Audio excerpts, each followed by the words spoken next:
Hi, Joy Horner here, and just want to talk a wee bit about trauma. It's come up a few times this week with people that I've spoken to, and particularly when people come for a debrief and talk about their trauma. And my head's screaming out, why don't the health professionals understand that so many people have been traumatised in their youth and as adults, and that sometimes our defence mechanisms come out in pregnancy and birth, and that's why we can't fully interact with NHS services and mainstream services. It really got me thinking, because there's also lots of people at the moment saying they're trauma aware practitioners or they're trauma informed, and I don't know what those mean actually, because I started using them because I think I know a hell of a lot about trauma actually. I started using them and then I thought, what do they actually mean? Does trauma aware just mean that I'm aware some people suffer with trauma? Is trauma informed that I read a bit of information about trauma once? I just don't know why this isn't spoken about more, and I don't know why it's not at the forefront of midwifery and doula practice and doctor practice. I'm sure it's pretty high with doulas actually, because we really get to know our clients and understand what problems they have, and they may talk about traumas they've had in their past. Now, when I was an NHS midwife, I don't think one person disclosed their trauma to me. And we have to ask at booking. We're meant to ask another couple of times. No one said that they'd suffered childhood abuse, sexual abuse, domestic abuse. No one, not a one. And yet as soon as I become independent, lots and lots of people start disclosing to me.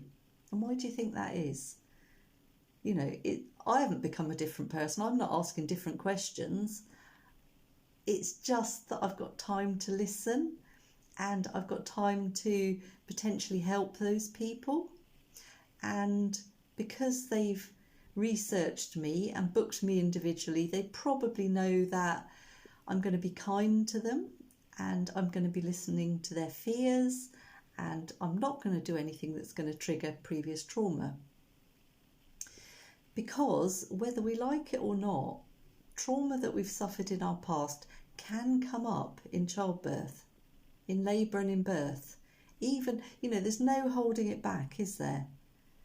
And again, I've had the odd client now and again who hasn't disclosed anything. They've said, no, Joy, I've never suffered any trauma. Had an idyllic childhood, growing up's been fine. And then in labour, something happens, and I see it in the body language. Honestly, I can see it because I'm so aware of it. And why am I so aware of it? Why do I know so much about trauma? Well, when I was an independent midwife, and an NHS midwife, I wasn't going to disclose this to anyone. I had to be a professional. I had to be someone that people could rely on. I had to appear strong. So I wasn't going to disclose that I've suffered adverse effects of childhood. I wasn't going to disclose all the traumas I've had in my life and the struggles I've had because of that, and what I've had to do to learn to overcome these traumas and not be triggered, and my experience with postnatal depression and with post-traumatic stress disorder, and EMDR and all the other blooming modalities that they throw at you, which may or may not work. So I know what trauma looks like from the inside. I had a birth trauma as well. So I know what trauma looks like from the inside. I don't know what everyone's trauma looks like, of course. I only know what it's like for me. But it makes me super sensitive to picking these things up in other people. And it means I'm super sensitive about my language. I'm super sensitive about gaining consent for anything. And I'm really sensitive about, making birth plans, listening to people's wishes, accommodating their wishes as far as I can. Now, I'm in a slightly different position now as a doula. You know, I won't be asking about trauma, but I know I can help people with trauma because of all the experience I've had over the years. And all the workshops that have been so useful, the Healing the Mother Wound and the 2-day workshop with Penny Simkin about when survivors give birth. You know, I've got this wealth of knowledge now. So although I don't ask directly about trauma, we do sort of skirt around the subject and it does come up. And yeah, people can talk to me and make trauma-informed birth plans, whatever trauma-informed means. But yeah, I think the whole point of doing this is just to raise awareness that a large number of us are wandering around having suffered trauma in our past, which potentially could be triggered by anything in childbirth, whether it be being attached to a monitor on a bed, having an injection, having an internal, or just feeling that we're not in control. So if someone says to their doctor, please explain to me in minute detail exactly what you're going to do before you do it, there's a very, very good reason for that person asking that doctor to do that. And again, midwives and doctors, check in with your patient. If your patient checks out mentally, it could mean that they're dissociating and that they've gone to a place where they don't feel their body and they don't feel people hurting them. And it's probably a well-practiced place. So if you're doing an internal and your client glazes over,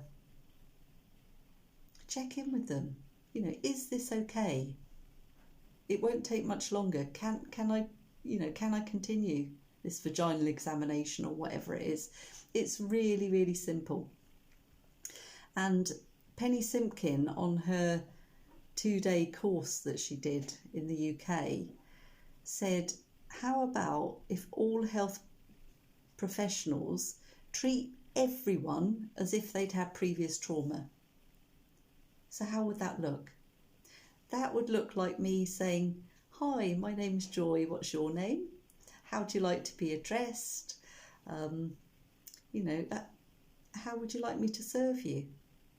And listen to the client, listen to the woman or pregnant person, listen to what they say. And if they say, actually, I really need to write down absolutely everything you say and do, Joy, because that will make me feel safe, I'll say, okay, on you go. That actually happened to me once in a birth centre. Here's a little anecdote for you. I came onto a night shift and I was told there was a woman in labour who was writing down exactly what everyone said to her and what everyone did. She was writing it all in a notebook. And that had a lot of the other midwives terrified. Why was she doing this? You know, perhaps she was going to report them. Anyway, it didn't sound anything particularly strange to me, so I'm well acquainted with strange.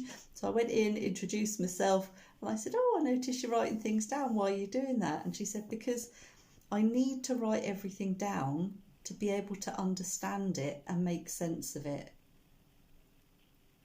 Perfect. I wasn't going to object to that, was I? Absolutely perfect. I'll spell my name, I'll... And I'm not worried about getting sued. I'm not worried if people video me or write it down minute by minute. If you're a good practitioner, you don't worry about those things. Oh my goodness. Anyway, I've digressed a bit, haven't I? Anyone got any questions? Otherwise, that'll be the end of my live for today. But yeah, be trauma informed. Find out as much as you can about trauma, about the effects of adverse events in childhood, about when survivors give birth, when survivors breastfeed. Just find out as much as you can and you'll be a much better health professional, and women and birthing people will get much better care rather than being re-traumatised and coming out the other end a mess. And then we expect them to be able to parent you know, in this state of trauma, panic, freeze. Yeah, that's my message for today. So hope you enjoyed it, and yeah, thanks for listening. Bye.